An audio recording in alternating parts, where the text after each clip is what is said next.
Welcome to Good Morning Hospitality, your one-stop shop for the latest news, noteworthy trends, and thought-provoking discussions across the industry.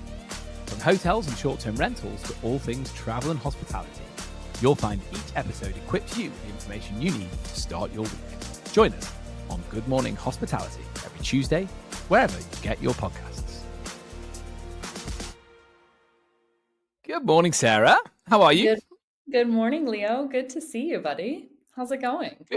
Oh, it's great. It's great. Blue skies. I'm very, very happy. I'm seeing you. Well, the audience are seeing us after Easter. Of course, we are recording this ahead of Easter, so we can both have nice, relaxing holidays. So this is a pre-record, guys. But yeah, as it stands, I'm sat in Brighton. We've got some very, very blue skies. And I was in the sea yesterday swimming. So yeah, it's cold, but it's brisk in the water, but it feels like good seaside living. I gotta give you credit, Leo. Credit where credit's due. You've been doing very well on your challenge of doing a monthly dip in the sea, no matter the weather. I can vouch for him. I got a photo yesterday, although it could have been backdated, but it looked real, and he was wet. So we think you went in.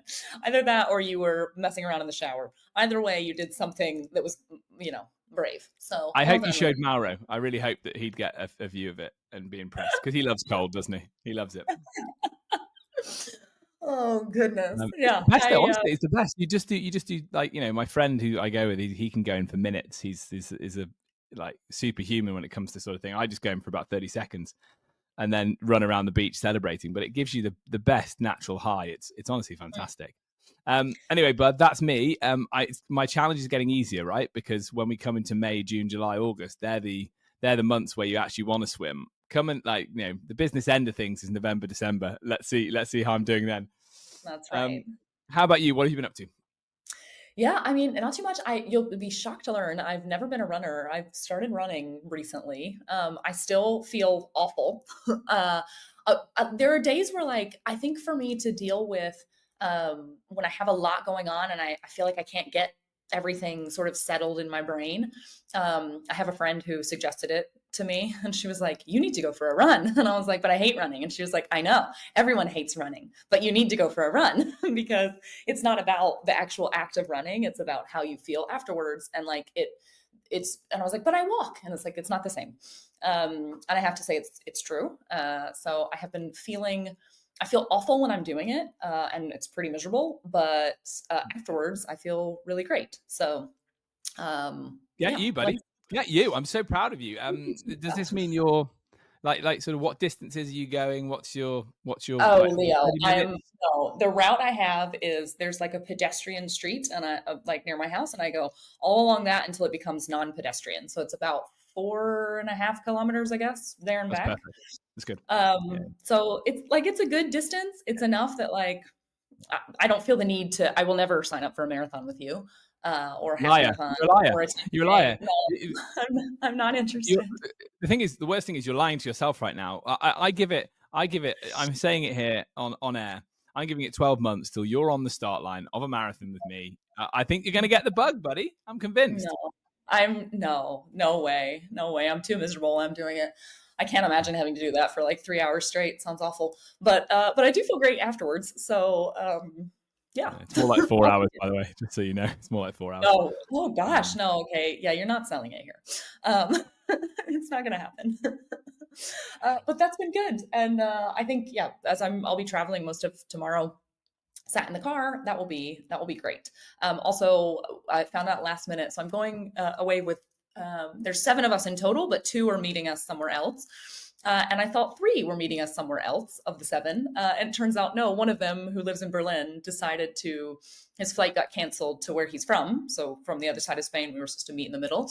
And he's now coming to Barcelona. And so there will be 5 grown, not small adults in a car for 5.5 hours driving to our first destination. So it's going to be fun. At least the one who got on the flight is a relatively thin fellow. So we know who's got the middle seat. And for our American cousins listening to us, cars in Europe are, I guess, what American children would play with as toy cars. I think is probably when it comes to the size, because the roads are windy in the UK and Europe. So yeah, 5 fully grown adults for 5.5 hours, especially winding your way up to the mountains. Oof, Yeah, that's challenging, isn't it? Yeah, it's gonna be an interesting one. But well, here we are. This is why I went for a run today. Just kind of go some of the stress. I love it. I But love it. The coping mechanisms are kicking in. You'll go for another run as soon as you get up to the mountain. That mountain run's going to feel really good, Sarah. By the way, send I me a message when you've done that. Right? I don't know. I don't know if it's happening. I was actually looking forward to it. We were supposed to be like doing all this hiking and everything, and it's supposed to be raining and snowing every single day. So I think it's going to be much more of a sit inside, cup of tea, board games kind of vibe. But that'll be nice too. That also sounds lovely. Right, let's get into it. Busy show. So we've got a few highlights, lowlights. We're going to take a look at some data from the industry. Sarah's going to feature that, and then we've got some bits and bobs about AI. So busy show as always. I'll start because I was geeking out over this, and I sent it to you on our WhatsApp, and you loved teasing me about it. So guys, look, I'm going to be quick on this because I talk about it all the time, but there is I would say more than a strong possibility. I would say a really good chance that before the decade is out, we are going to see trains through the Channel Tunnel, so from London all the way to Italy, which just makes me incredibly happy because Jasmine and I often talk about this as users of that train for our summer holiday. At the moment, we find ourselves firmly just in France because the Eurostar have the monopoly over the line. Eurostar have the monopoly. So Italy's state railway company plans to invest $1 billion to launch a high-speed London to Paris service through the tunnel 2029. Why is this interesting? Because it does end the decades-long monopoly that Eurostar has had over sending trains through the tunnel. And obviously, Trenitalia are going to be looking to put routes that go all the way into the beautiful country of Italy.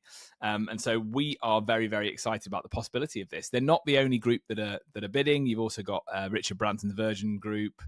They're looking to get a piece of the action too. So that democratization of the European to UK rail link might just help with price for consumers, variety, because at the moment it just really goes to Paris, Brussels. It's starting to go to Germany. It goes to Amsterdam, but not as regularly. Rotterdam, not as regularly.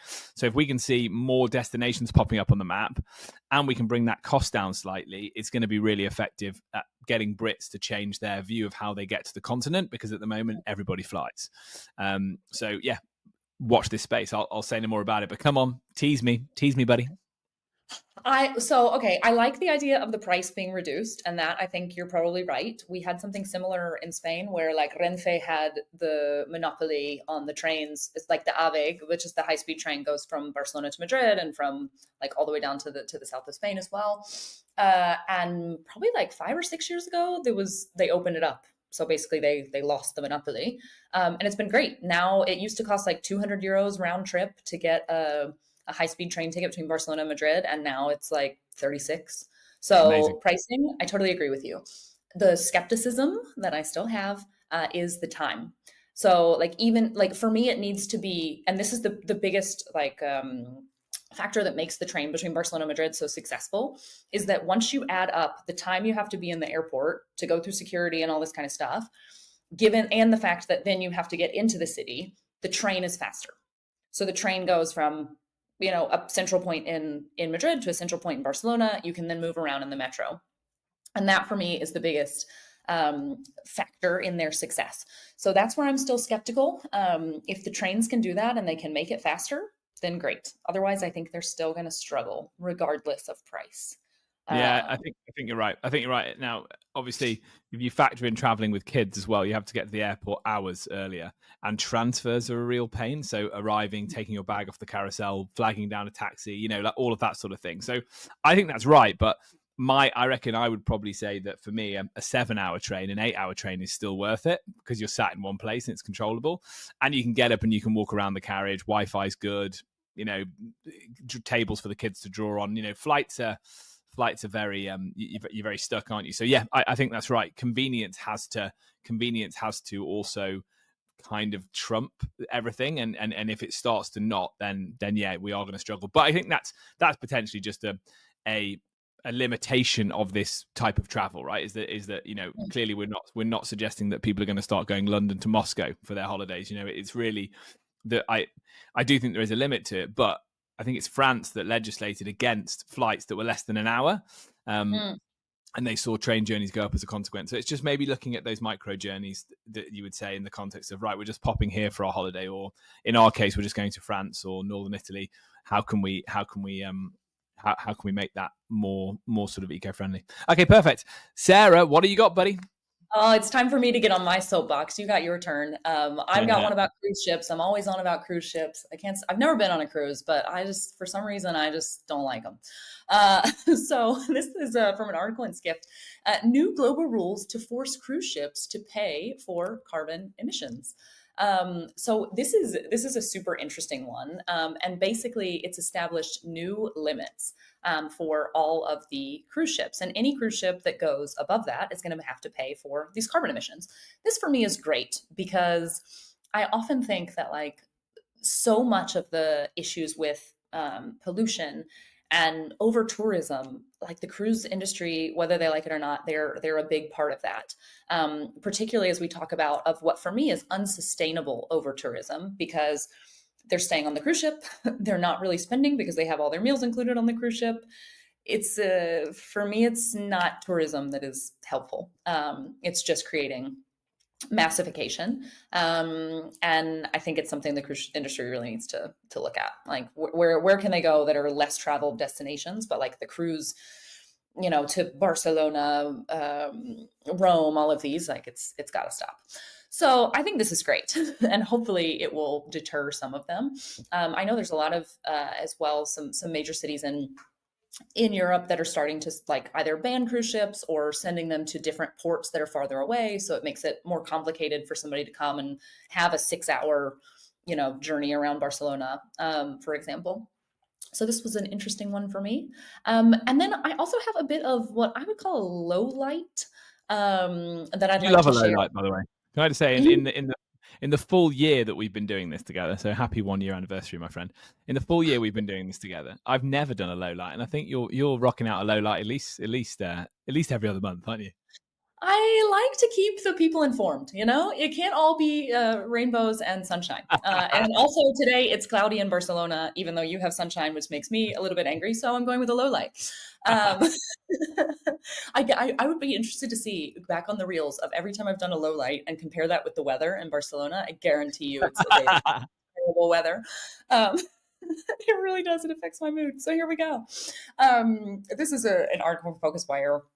And it is about Sonder, who is making over $50 million a year in cost cutting.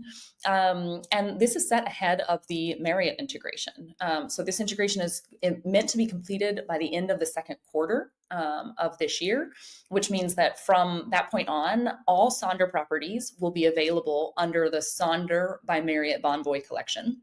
And it'll be available in all of Marriott's digital channels.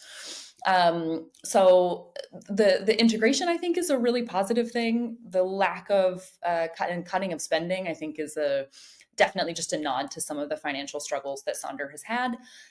In fact, the Marriott International deal, as we'll remind the listeners, was for $15 million, and it's intended to address some of the financial losses and negative cash flow problems that Sonder has been facing over the last few years. And also on kind of not so great news, Sonder has been unable to file its quarterly earnings on time once again. And this isn't the first time that it has received a warning from the NASDAQ about not being in compliance. So I'm interested to see if this will turn it around. I really hope so for Sonder, but there's definitely some rocky times ahead. Feels like they're cleaning house, right? And probably with Marriott's support and guidance. What do you think, though? Is Sonder? It's a big question, by the way, so you can absolutely not answer it. But just a thought, more about it than me. I think. What do you think the model for Sonder is doomed slightly because some of the buildings they've taken on, some of the locations, it's just not been. They've not thought too much. They've not nailed it in terms of occupancy and success, like as in, have they just grown too quickly, invested in bad deals, bad buildings, and is Marriott a sticking plaster, or do you think there's something that can be salvaged there? I think there's definitely something that can be salvaged, but I think there's still some work to do. So I actually stayed when we went to the short stay show. My colleagues and I actually stayed in a Sonder property. I have to say everything was great except the check-in process. The check-in process was awful. It's not really, especially in a place like the UK where now there's not free roaming because it's no longer the EU. And so, for example, like I just chose like, well, whatever, I can read a map, I'll be fine for, 48 hours that I was there. So I chose not to get like an eSIM or whatever.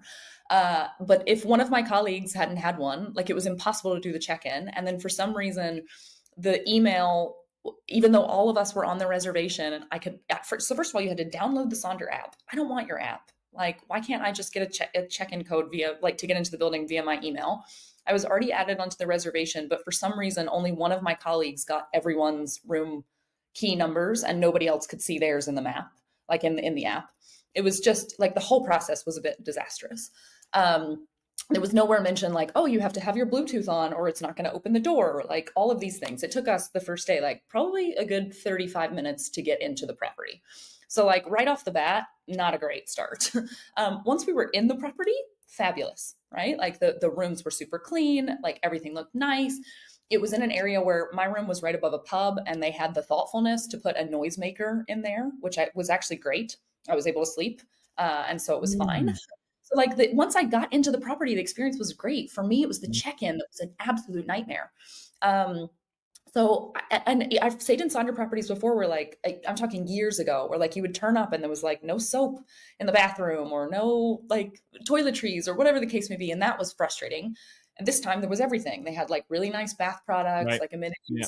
So they're stepping it up, but they still have a ways to go. And I think this is something that hopefully the professional arm and professionalism of Marriott is going to help them sort out. Because if they can get that sorted out, I do think that like the building was nice, the rooms were lovely. Like I don't think that the investments they've made are unsalvageable. I think they just have missed it on some of the most important things, which are like, if you're going to have keyless entry, it has to work. Yep. The experience has to be standardized, right? So that when you take that Marriott Bonvoy loyalty card member to loyalty point member to their first Sonder, it replicates the thought and care and attention that the Marriott hotel pays them, right? So and that has to be right. So we talk about the word I want to use here is consistency. I stayed in a fantastically well located Sonder in Miami Beach that had a reception desk. So you went into a reception desk, and we did get sent a code, but also we went to a reception desk and that also worked. But yeah, I felt the app. I felt the app wasn't great. And every Sonder I've been at, I agree with you about the toiletries and towels and things like that. It just feels a little bit cheap. And so, yeah, I think let's be optimistic. I think Marriott helping them working with Marriott will hopefully mean that they raise the standard on that. Because I think for me, if a short-term rental, well, is it a short-term rental or is it a service apartment? Okay, let's put that to one side.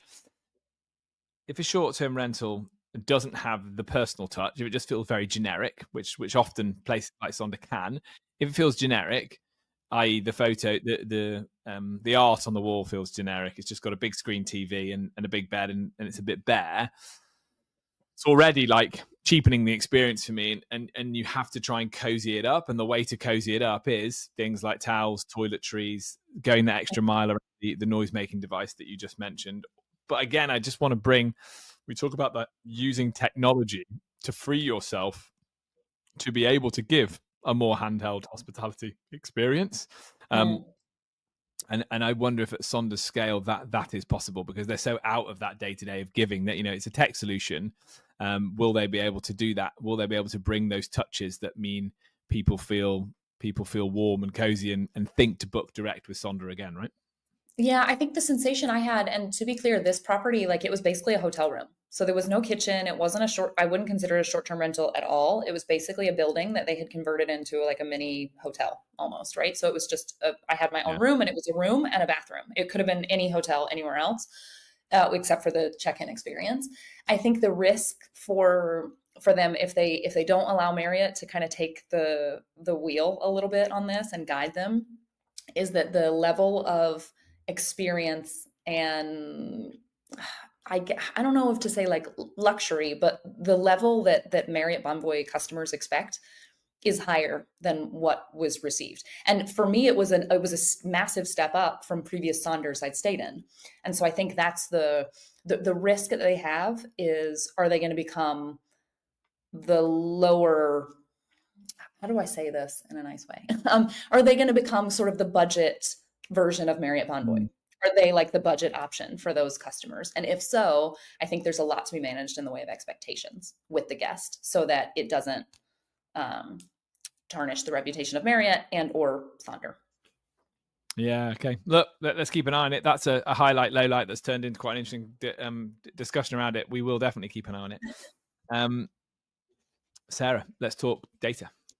Let's talk data. Okay, guys. So as we mentioned, we are recording this, so we don't have obviously post-Easter data. That will come pretty soon, but let's take a look at what was happening already in terms of like future bookings.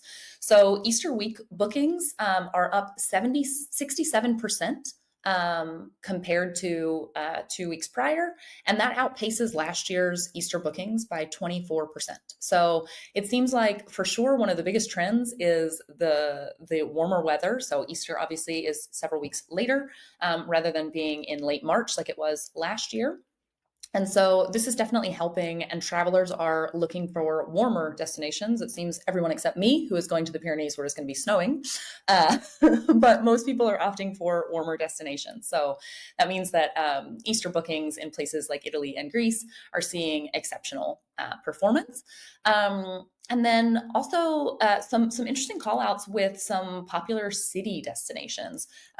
So all of the following locations we're sitting as of early March, so as of the end of the first week of March, sitting at above a 60% occupancy rate already for the Easter holiday. So Amsterdam is at 72%. And then you have Seville at 63, Florence at 62, Lisbon at 60, and Paris at 60 as well. And the ADRs are looking good for these areas. So Amsterdam, 263, Seville, 209, Florence, 214, Paris at 253, and Lisbon trailing a little bit behind, but still a good ADR for Lisbon market overall, which is 156.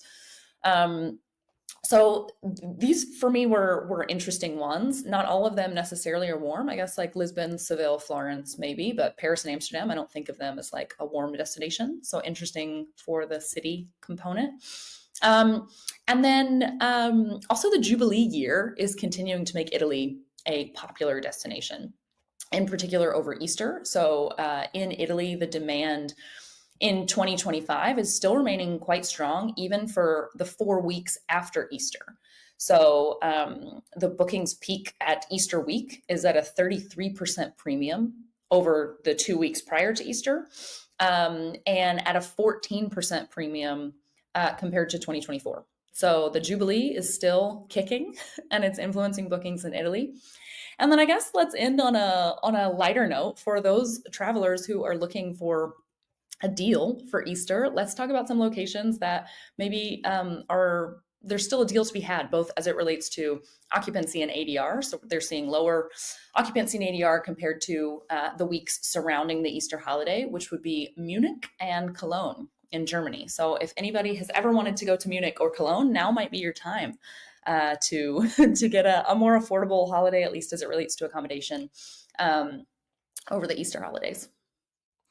So it's the old pattern of people going for a bit of heat during the Easter break, which feels quite normal. We also have a year where there's no major sporting event happening right in the middle. We had a couple going on last year, didn't we? One being in Paris in particular. I imagine we're seeing Paris booking behavior normalizing.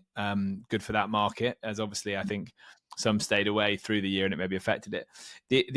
The Jubilee in Italy I find fascinating as well, right? Because it's an event that it's probably each town and city is doing something to hitch their wagon to it, and it's a series of events going on over a year, not just around a 2-week period. So I think we might find when we look at the next lot of data that comes in a couple of weeks' time that the trend again is good for Italy, and it shows you that if you are from a particular country town, you should be doing whatever you can to talk about annual events. And for some reason, years being key years why everybody needs to come and visit.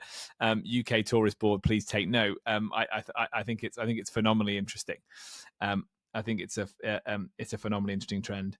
In terms of you mentioned the bookings are up 24% on last year. Is that right? Already. Mm-hmm. Any idea what's driving that? We've obviously got slightly lower inflation, maybe a stronger economic outlook in Europe. Do we think that's affecting buyer behavior? Yeah, I mean, for sure it is, right? We have much lower inflation. And ultimately, it's at least in the case of Italy, it's the Jubilee is having a massive impact, right? So actually, the total stats are 33% premium over the 2 weeks before Easter. So basically, Easter, you have the Jubilee, which is the Jubilee year, and then you have a major Christian holiday. So this is definitely going to have an impact. Easter is a huge one. And then compared to 2024, it was a 14% premium in bookings. So definitely there is movement there that is for sure related to the Jubilee year. And then when it comes to the rest of the demand, people are always seeking a warmer place for over Easter, but it's so much easier in mid-April when the weather tends to be better almost everywhere and you're guaranteed. I would say, I mean, in most places in Spain and Italy, except for Barcelona right now, I don't know what's happening, but you're pretty much guaranteed like almost a summer vibe. I mean, 2 weeks ago, even in Barcelona, I went out for lunch and I was in a skirt and a tank top and it was warm. I mean, they had to open the umbrellas while we were sitting outside. So I think for me, it's more about the warm weather seeking, and that makes it so much easier given the dates of Easter. So many people already have the holiday time. And so it's definitely increasing the bookings in these warmer locations because it's not a risk anymore. It's not like, oh, we'll go there because there's much higher of a chance we'll have better weather. It's almost guaranteed nice weather at this point. And so that's sort of my read on it. Yeah, and I think that's when the Northern Europeans coming down to Southern Europe is at its most relevant, because I always say about the UK, and I'm sure other Northern European people say it about their country, weather here is great, but the summer's too short. When we come into the summer season, though, we're finding increasingly that we're not going anywhere. We're staying at home. We're either going local, we're driving, or we're just staying at home because we live at the beach. I don't know if I mentioned that once or twice. And then again, you come back to Italy, Greece, Spain, September, October, because you have that same thing, is that you leave autumn, you leave home in autumn and you make it back to summer again, which is really nice. So you're stretching out the season. And again, I'll be interested to see the data through the year to see if more Northern European travelers are opting to stay in short-term rentals more locally, given that the climate is getting hotter, and clearly that would serve everybody well if that summer season gets longer. Also, can I say, potentially we're reaching a point where people are starting to look at certain areas of Spain in particular and saying, is it just going to be too hot in August in this part of Spain, right? And I think conversations like that are also happening. So the weather can play for you in April, right? As a destination, the weather can play for you in April and against you in August, right? Yeah. And the answer is yes. Most places in Spain in July and August are insufferable. I even went I remember a trip to Seville in early October. It was for me, it was perfect weather. It was sunny. It was 27, 28 degrees. But Seville in August is 38 degrees. It's insufferable. There's no way. You're not leaving the house. It's insufferable.